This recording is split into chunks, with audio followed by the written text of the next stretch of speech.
The dust kicked up in lazy spirals as the stagecoach rolled to a stop outside Millbrook Station, wheels creaking like old bones settling into rest. It was the kind of afternoon where the sun hung heavy and merciless, painting everything the color of dried blood and forgotten dreams. The driver climbed down slow, his face weathered like old leather, spitting tobacco juice into the dirt before wiping his mouth with the back of his sleeve. Inside the coach, pressed against the worn velvet seats, sat a woman whose hands trembled despite her best efforts to still them. Her dress was simple gray cotton, travel-stained and dusty, but clean. Her hair was pinned back severe and proper, though loose strands had escaped during the long journey from Missouri. She clutched a small leather satchel in her lap like it contained everything she owned, which it nearly did. Her name was Clara Whitmore, and she was about to meet her husband for the first time. The arrangement had been made through letters, careful words exchanged between strangers across 1,000 miles of prairie and promise. She had answered his advertisement in the Kansas City paper, a simple notice that read, "Rancher seeks wife. Honest work, honest home. Write to Thomas Brennan, Millbrook Station, Colorado Territory." The correspondence that followed had been polite, formal, filled with the kind of cautious hope that people carried when they had little left to lose. Clara stepped down from the coach, her boots touching Colorado soil for the first time. The air was thinner here, sharp with the scent of sage and distant snow from the mountains that rose like ancient guardians on the horizon. She looked around the small station, searching for the face that matched the description from his letters. Tall, brown hair, kind eyes, a scar on his left hand from a branding iron accident 3 summers past. But the platform was empty except for the driver unloading mail bags and a few crates of supplies. No one waited for her. No one came forward with recognition in their eyes or her name on their lips.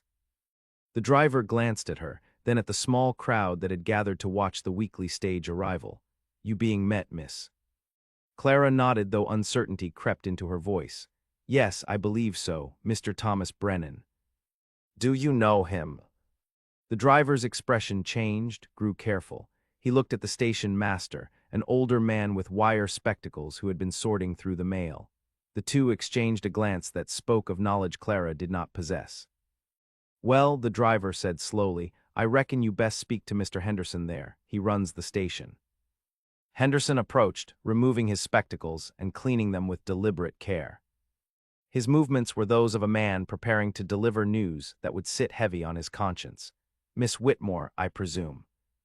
"Yes, that's right. I'm here to meet Mr. Brennan. Has he been delayed?"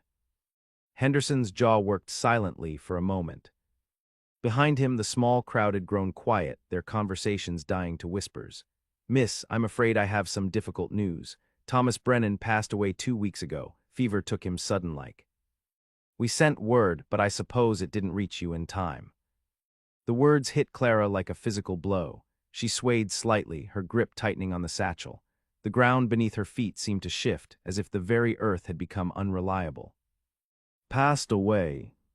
"Yes, miss, I'm truly sorry. It was quick, if that's any comfort. Doc said he didn't suffer much." Clara stared at him, trying to process the information. 2 weeks ago. While she had been making final preparations, selling her few belongings, saying goodbye to the only life she had known, the man who was to be her husband had been dying. The letters she had written, the careful plans they had made, the future she had dared to imagine, all of it had been built on ground that was already giving way. "I see," she said quietly, though she did not see it all. Nothing made sense anymore. Henderson shifted uncomfortably. "Miss, do you have family back east, somewhere you can return to?" The question hung in the air like smoke from a dying fire. Clara looked around the station, at the faces watching her with varying degrees of curiosity and pity. Return to what? She had spent her last dollar on the train ticket west. Her small inheritance from her father had been carefully budgeted for this journey and the start of a new life. There was nothing left behind her but closed doors and empty rooms. "No," she said, her voice barely audible. "No family." The silence that followed was thick with the weight of unspoken possibilities. Clara was stranded, alone, with no means of returning east and no reason to stay west. She was a woman without a place in a world that demanded women have places. From the back of the small crowd, a voice spoke up. She could work at the boarding house. Mrs. Patterson's been looking for help. Henderson nodded slowly. "That's true. It's honest work, and she'd have a place to stay." Clara looked toward the voice and saw a woman in her 40s, sturdy and practical, with kind eyes and flour-dusted hands. "I'm Sarah Patterson. I run the boarding house just down the street. It's not much, but it's clean and safe. You'd help with cooking and cleaning, and I'd provide room and board plus a small wage." It was not the life Clara had imagined, but it was a life. She nodded, not trusting her voice to remain steady. "Thank you, I would be grateful for the work." As the small crowd began to disperse, Clara felt the weight of her new reality settling around her like a heavy coat. She had traveled 1,000 miles to marry a dead man, and now she was a servant in a frontier town where she knew no one and had no one. The future she had carefully planned had dissolved like morning mist, leaving her standing in the dust with nothing but the clothes on her back and the stubborn determination that had brought her this far.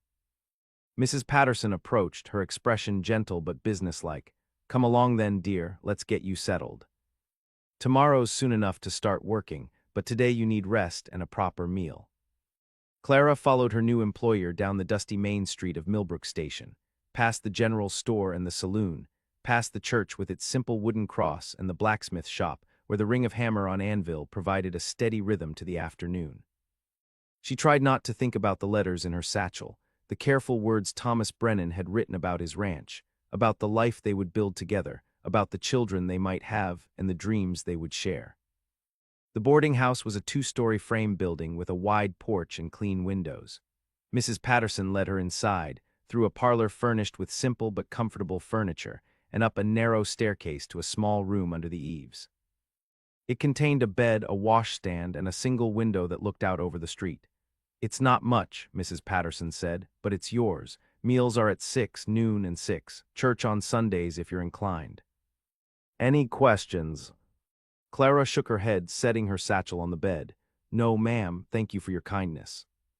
Mrs. Patterson studied her for a moment, taking in the careful composure that barely held back the grief and uncertainty. "You're not the first woman to come west chasing a dream that turned to dust, but you're strong, I can see that, and strength counts for a lot out here." After Mrs. Patterson left, Clara sat on the edge of the bed and finally allowed herself to feel the full weight of her situation. She was alone in a way she had never been before, cut loose from everything familiar and safe. The life she had planned was gone, replaced by uncertainty and the daily struggle of survival. But as she sat there in the gathering dusk, listening to the sounds of the frontier town settling into evening, Clara felt something unexpected stirring within her. It was not hope exactly, but something harder and more enduring. It was the recognition that she had survived this far, that she had found a way forward when there seemed to be none. And if she could do that, perhaps she could do more. The sun was setting behind the mountains, painting the sky in shades of gold and crimson. Somewhere in the distance, a coyote howled, a sound both lonely and wild. Clara rose from the bed and went to the window, looking out at the street where lanterns were beginning to flicker to life in windows up and down the block. This was not the life she had planned, but it was the life she had been given. And Clara Whitmore, mail-order bride to a dead man, servant in a frontier boarding house, was determined to make something of it. The days that followed blurred together like watercolors in the rain, each one bleeding into the next with the rhythm of endless chores and small kindnesses.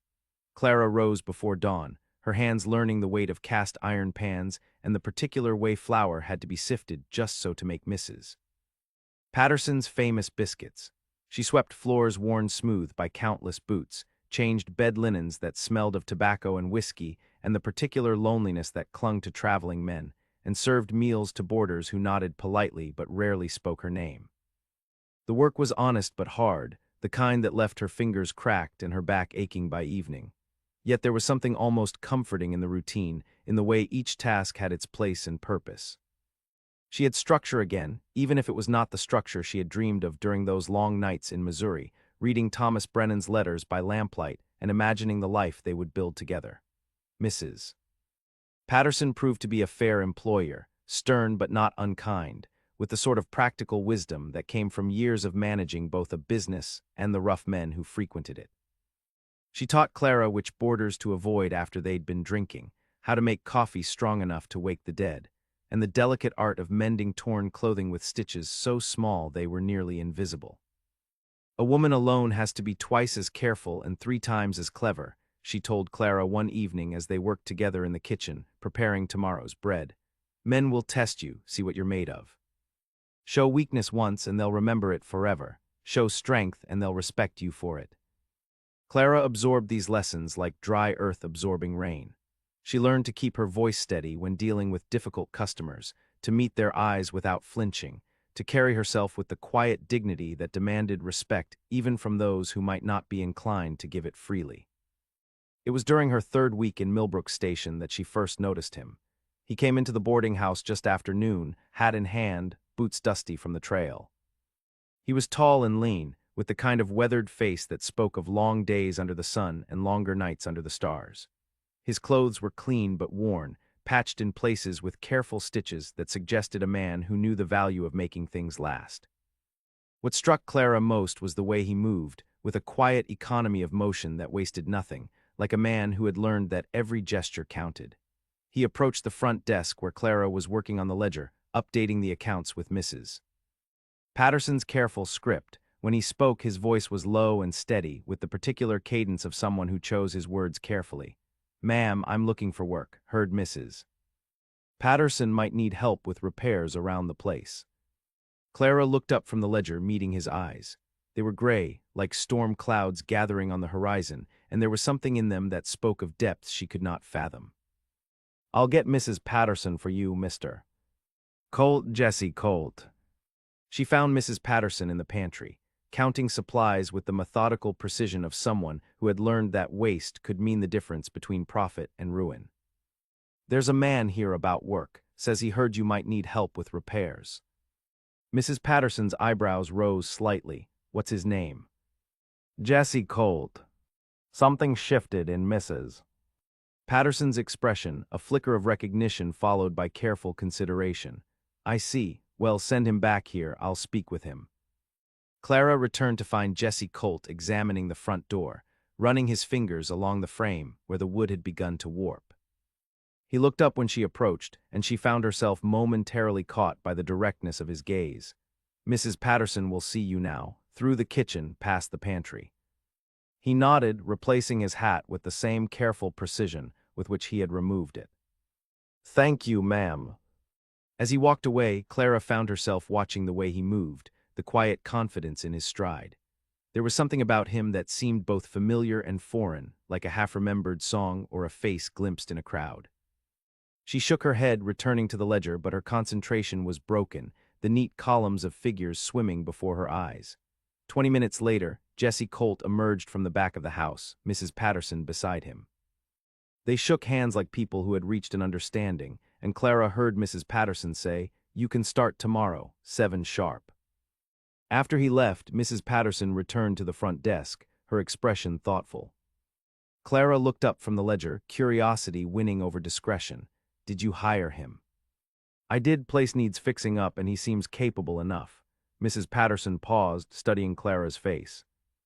"You know anything about him?" "No, ma'am, should I?" Mrs. Patterson was quiet for a moment, then shrugged. "Probably not, but in a town this size, everyone knows everyone else's business. Jessie Colt's been gone for nigh on 2 years. Folks wondered if he'd ever come back." Clara wanted to ask more, but something in Mrs. Patterson's tone suggested the subject was closed. She returned to her work, but throughout the afternoon, she found herself glancing toward the front door, half expecting to see the tall figure with the storm-gray eyes. The next morning, Clara was in the kitchen preparing breakfast when she heard the sound of hammering from the front porch. Through the window, she could see Jessie Colt working on the steps, his movements economical and sure. He had removed his jacket, and she could see the play of muscle beneath his shirt as he worked, the way his hands moved with the confidence of someone who had spent years learning the language of wood and nail and grain. She told herself she was not watching him, that she was simply aware of his presence the way one might be aware of weather or the passage of time.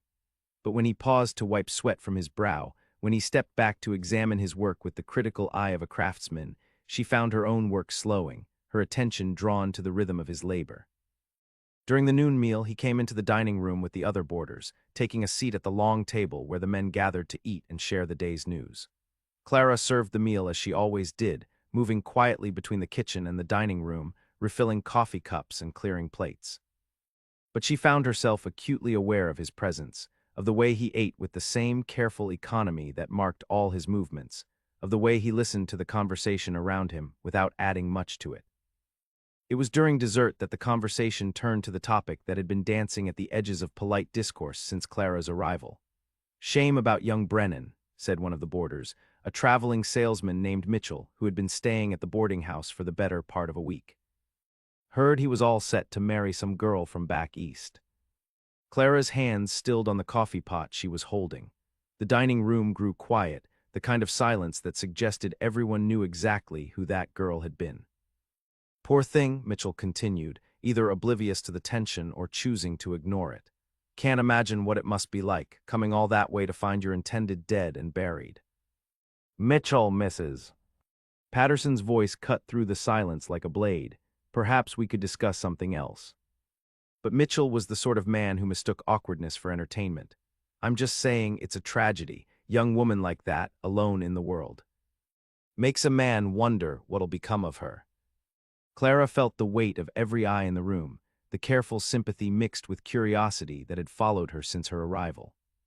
She kept her face composed, her movements steady, but inside she felt the familiar burning of shame and grief that came with being the subject of other people's pity. It was then that Jesse Colt spoke, his voice quiet but carrying easily through the silence. "Seems to me that's her business, not ours." The rebuke was gentle but unmistakable. Mitchell's face reddened, but he had the sense to let the subject drop. The conversation turned to other things, safer things, and Clara continued her work with hands that trembled only slightly. Later, as she was clearing the last of the dishes, she found herself alone in the dining room with Jesse Colt. He was finishing his coffee, his gray eyes distant, lost in thoughts she could not read. "Thank you," she said quietly, not looking at him as she stacked the plates. He looked up, and she could feel the weight of his attention like sunlight on her face. "For what?" "For what you said. About it being my business." He was quiet for a long moment, then nodded. A person's grief is their own to carry, no one else's to pick apart. There was something in his voice, a weight that suggested he spoke from experience. Clara looked up, meeting his eyes, and for a moment she saw something there that matched what she carried in her own heart. Recognition, perhaps, the particular understanding that came from loss. "Yes," she said simply. "It is." They looked at each other across the empty dining room, two people who had learned that life rarely unfolded according to plan, that sometimes the best you could do was find your footing on uncertain ground and keep moving forward. Then Jesse Colt rose from his chair, placed his hat on his head, and walked out into the afternoon sun, leaving Clara alone with the dishes and the strange sense that something had shifted, however slightly, in the careful balance of her new life. That evening, Clara found herself lingering by the kitchen window longer than necessary, watching Jesse Colt work in the fading light.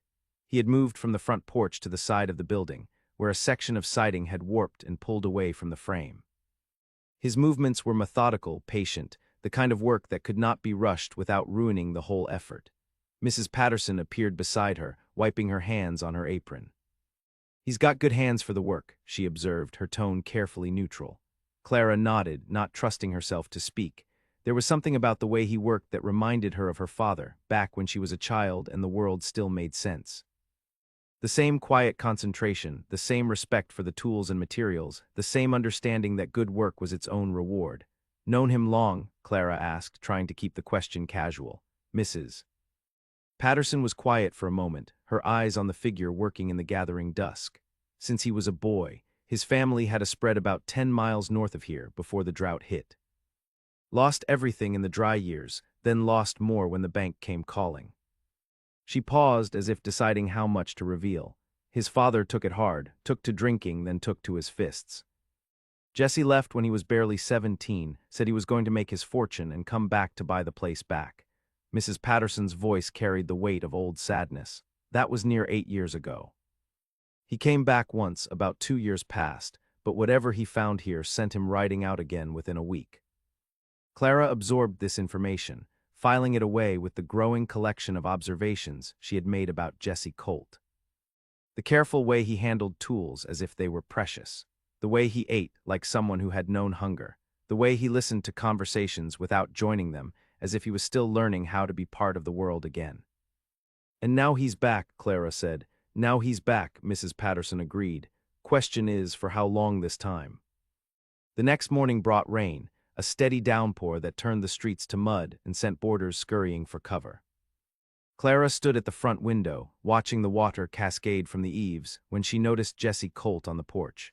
He was not working, could not work in this weather, but he had not taken shelter inside either. He stood at the far end of the porch, leaning against one of the posts, his hat tilted down against the rain that the wind occasionally drove under the overhang.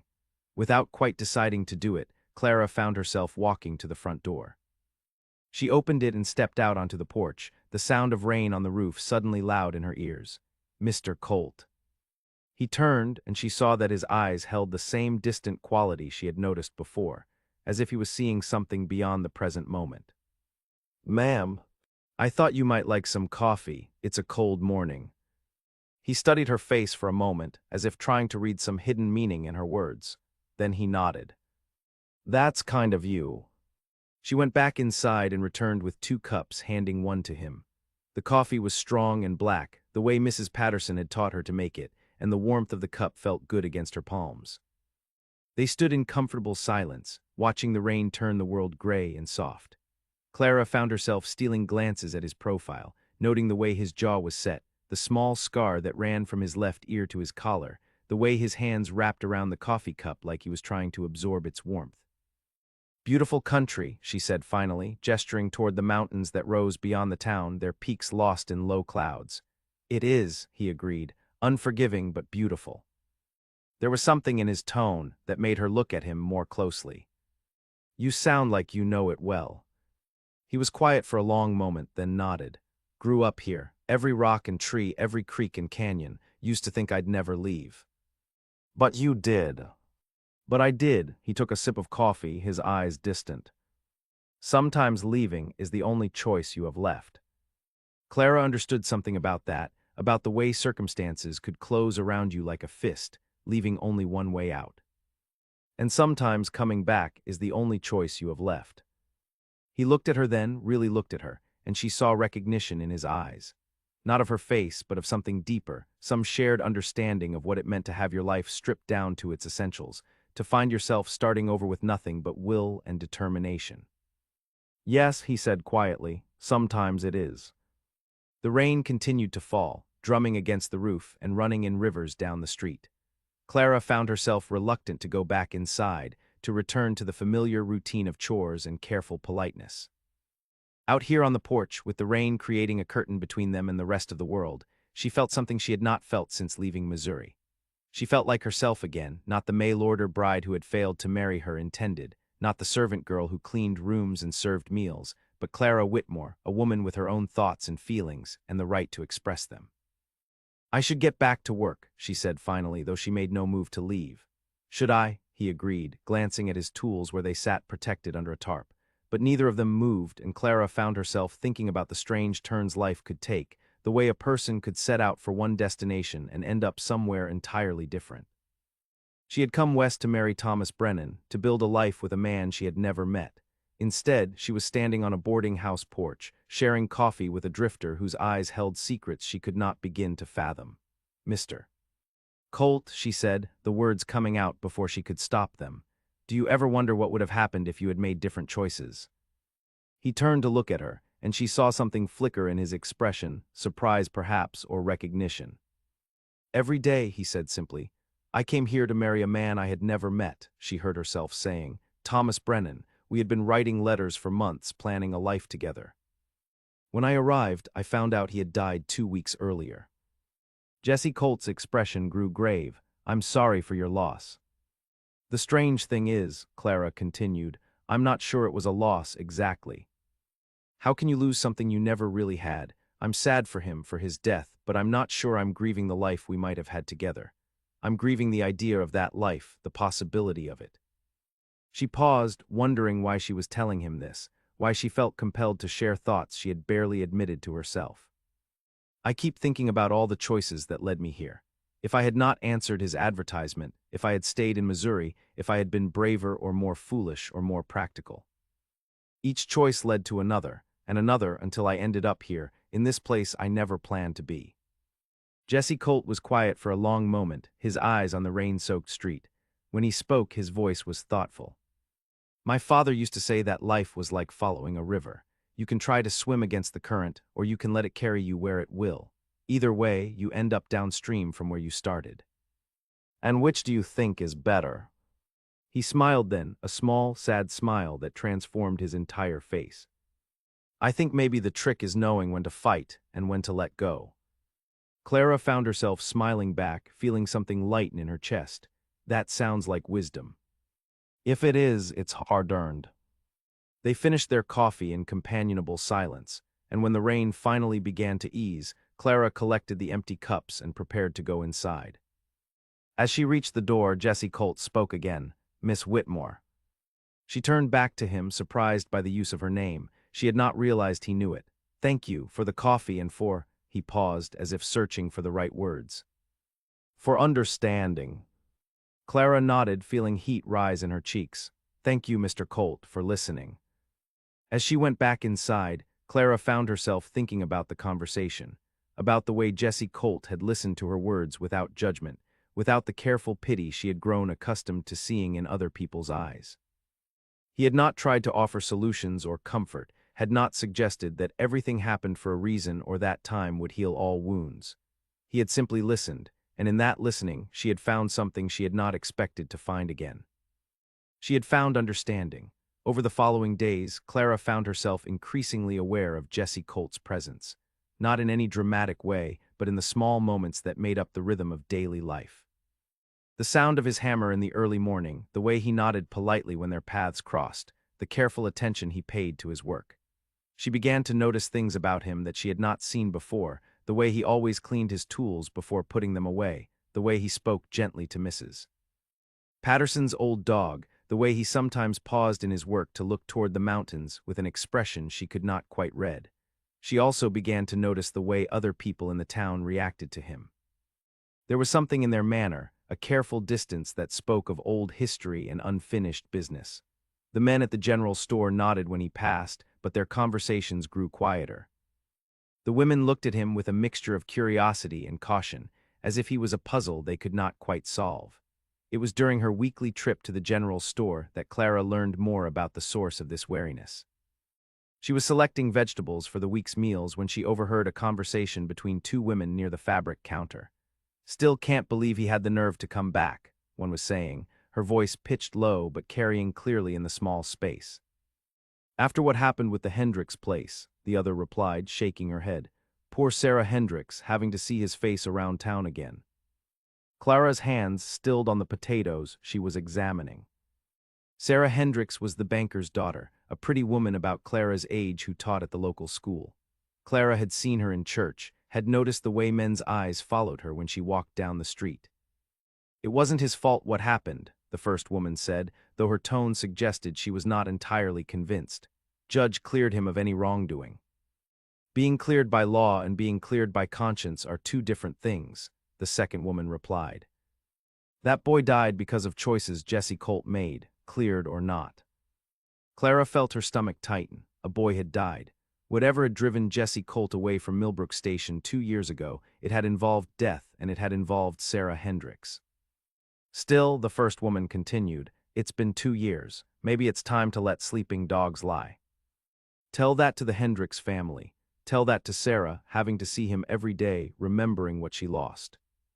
Clara finished her shopping quickly and returned to the boarding house, the overheard conversation weighing on her mind. She found herself watching Jesse Colt with new eyes, looking for signs of the burden he carried. She saw it in the careful way he avoided the center of town, in the route he took to and from his work that kept him away from the school and the bank. She saw it in the way he held himself, like a man who had learned to carry weight that others could not see.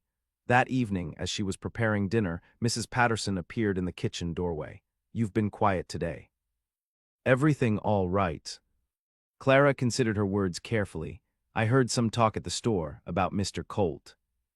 Mrs. Patterson's expression grew guarded. What kind of talk? About something that happened 2 years ago. About the Hendricks family. Mrs. Patterson was quiet for a long moment, then sighed. I suppose you were bound to hear it eventually. Small town, long memories. She moved to the stove, stirring the pot of stew Clara had been preparing. Jesse was engaged to Sarah Hendricks. They had been planning to marry, had the church reserved and everything. But Jesse had debts, his family's old debts that had followed him even after he left. He got involved with some men who promised to help him pay them off, but the work they offered was not the kind that bears close examination. Clara felt her heart sink. What kind of work? The kind that happens in the dark, away from town, moving things that did not belong to the people moving them. Mrs. Patterson's voice was heavy with old sadness. Jesse was young and desperate and in love, and he made choices that seemed right at the time but turned out to be wrong. She paused, her hands stilling on the wooden spoon. The law caught up with them eventually. There was a fight, shots fired. One of the men Jesse was working with was killed. A young man, barely 20, with a wife and a baby on the way. Clara closed her eyes, understanding beginning to dawn. And Jesse. Jesse was cleared of any wrongdoing. The judge said he was defending himself, that he had no choice. But the young man's family did not see it that way. Neither did a lot of folks in town. And Sarah, Mrs. Patterson's voice trailed off. Sarah could not marry a man with blood on his hands, Clara finished quietly. That's about the size of it. Jesse left town the day after the trial ended, said he would not put Sarah through any more pain, would not make her choose between him and her family's reputation. Clara absorbed this information, feeling her understanding of Jesse Colt shift and deepen. He was not just a drifter looking for work. He was a man trying to make amends for choices that had cost lives and destroyed futures. He was a man who had given up love to protect the woman he loved from the consequences of his actions. And now he's back, she said. Now he's back, Mrs. Patterson agreed, though I cannot say why or for how long.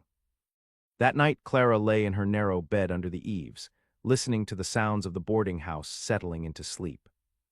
She thought about Jesse Colt, about the weight he carried and the choices that had shaped his life. She thought about Sarah Hendricks, about the love that had been lost and the pain that lingered. She thought about the strange way life had of bringing people together and tearing them apart, of offering second chances and closing doors. Most of all, she thought about the conversation they had shared on the porch, about the understanding that had passed between them. She had told him about her own losses, her own sense of displacement, and he had listened without judgment. Now she understood why. He knew what it was to have your life changed by circumstances beyond your control, to find yourself starting over with nothing but determination and the hope that somehow, someday, things might be different. Clara drifted off to sleep thinking about rivers and currents, about the choices that carried people downstream from where they started, and about the courage it took to keep swimming when you did not know where the current would take you.